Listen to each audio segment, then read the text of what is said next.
kulanti wanaagsan kusoo dhawaada barnaamijkeenan xogaha dunida oo aan kusoo gudbino warbixinada Soomaalida iyo xogta caalamka ee dagal kasta.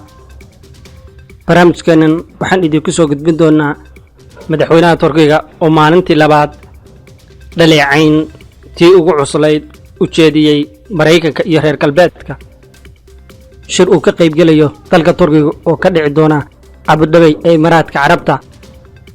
Saudi Arabia iyo Imaaraadka Carabta ayaa dalbaday hubkii ugu badnaa ee dalka Turkiga iyo sida dhaqaalaha dalka Turkiga wax uga bedeli doono dhoofka militariga ee khaliijka ee dalka Turkiga.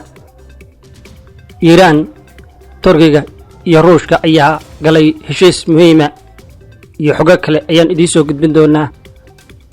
xogaheenan saraakiil ka socda Ruushka, Turkiga iyo Iran ayaa ku shiraya magaalada Suuj ee dalka Ruushka si ay uga qayb galaan wareegga 15aad ee wadahadallada nabadeed ee Suuriya, sida ku warantay wakaaladda wararka ee Turkiga ee Anadolu. kulankan saddex geesoodka ayaa yimi kadib markii 29 bishii January kulan ay yeesheen guddiga dastuuriga ee Suuriya ee ka dhacay magaalada Geneva ee Switzerland, kaas oo ergada gaarka ee qaramada midoobay ee Suuriya. wargeyska taageera dowladda Turkiga ee Daily Sabah ayaa sheegay in horumarka ay sameeyeen guddiga uu hor istaagay wakiilada dowladda Suuriya, halka xubnaha mucaaradka ay muujiyaan dabeecad wax dhisaysa. wadahadallada Suuj ayaa diiradda lagu saarayaa howlaha guddiga dastuuriga oo ka kooban wakiilo ay soo xusheen qaramada midoobay, madaxweynaha Syria Bashar al-Assad iyo kooxaha mucaaradka ee Syria. Turkiga ayaa saameyn weyn ku yeeshay mucaaradka ku matalaya halka Kurdiyiinta Suuriya laga reebay. Ruushka iyo Turkiga iyo Iran waxay bilaabeen wadaxaajoodyo nabadeed ee Syria bishii January 2017 loona yaqaano wadahadallada Astana oo lagu magac daray caasimadda Kazaakh, oo lagu qabtay wareeggii ugu dambeeyay ee kulamada oo dhacay December 2019. kulanka wadajirka kadib guddiga dastuuriga ah saddexda taageero ee Ruushka, Iran iyo dalka Turkiga waxay ku baaqeen ka qayb qaadashada qaybaha dhinacyada mucaaradka dib u dhiska iyadoo aysan faragelin shisheeyaha.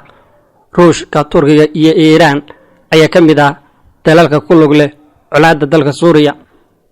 warbixinadeena kale, saraakiisha Turkiga iyo ilaawareedyada warshadaha difaaca Turkiga ayaa sheegay in suurtagal uu yahay xidhiidhka ay yeeshaan dalalka khaliijka iyo Turkiga oo gacan ka geysan karo kobcinta warshadaha difaaca iyo dhoofinta dalka Turkiga.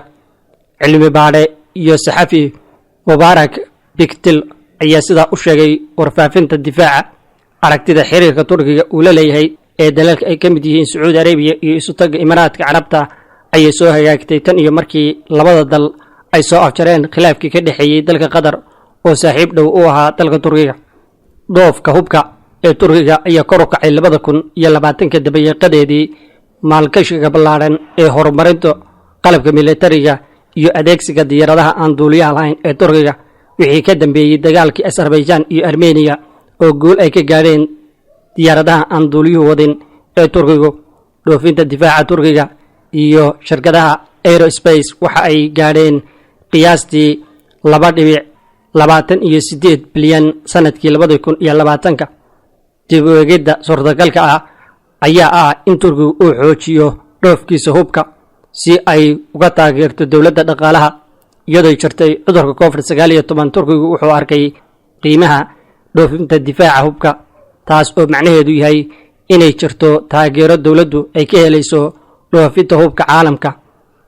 11 shirkadood ee hubka difaaca ee Turkiga ayaa la filayaa in wax soo saarkooda suuqa ay geeyaan carwada iyo shirka caalamiga ee difaaca ee IDEX oo ka dhacaya Abu Dhabi inta u dhaxaysa 22 ilaa 25 bisha February.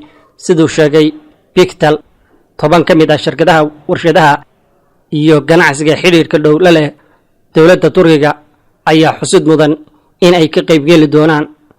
shirkadaha dowladda ee Turkiga ayaa sidoo kale laga yaabaa inay soo galaan wareegga ganacsiga ee khaliijka, waana sababaha ugu waaweyn ee shirkani Turkiga iyo dalalka khaliijku ay u danaynayaan. inkasta oo xidhiidh ahaanshaha Turkiga iyo khaliijka weli aysan bislaanin, joogitaanka sare ee Turkiga ee IDEX waa inaan ogaanaa in dan badan ay u aragto Turkiga.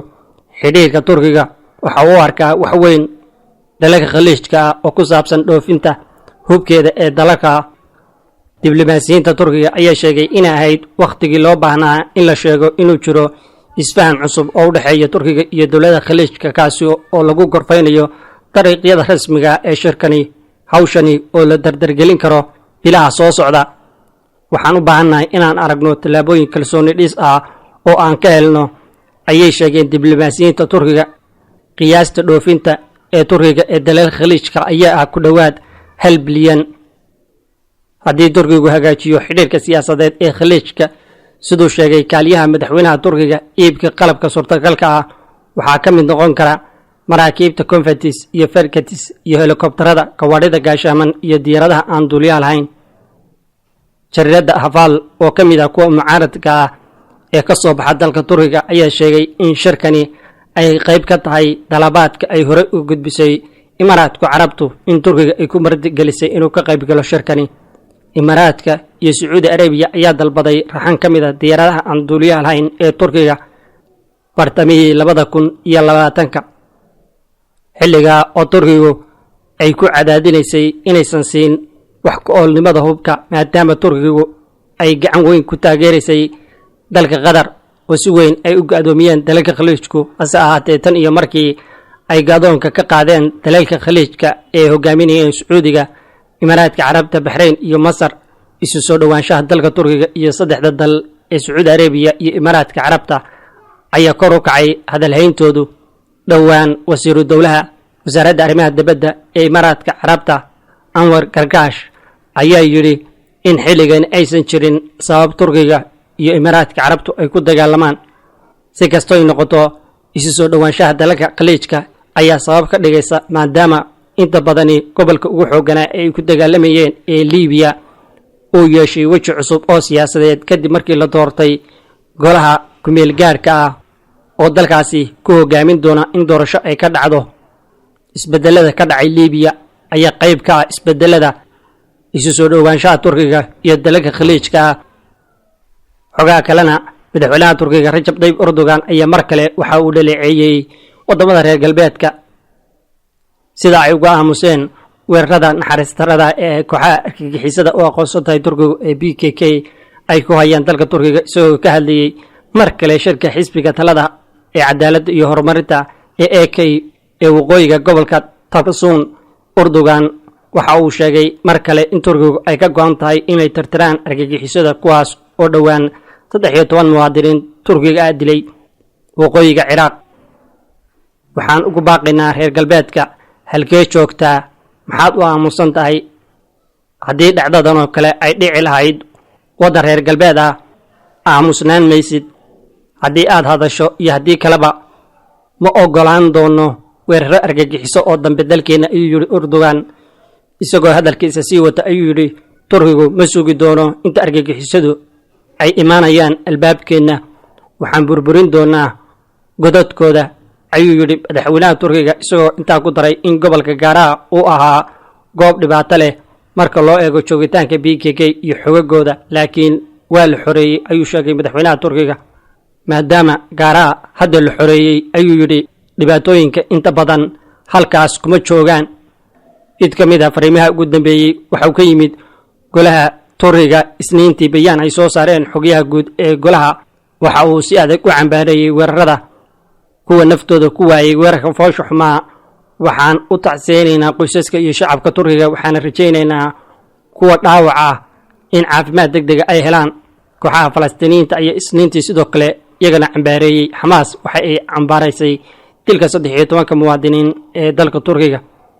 Afghanistan ayaa sidoo kale bayaan ay soo saartay ku tilmaantay beegsiga dadka rayidka ee Turkiga.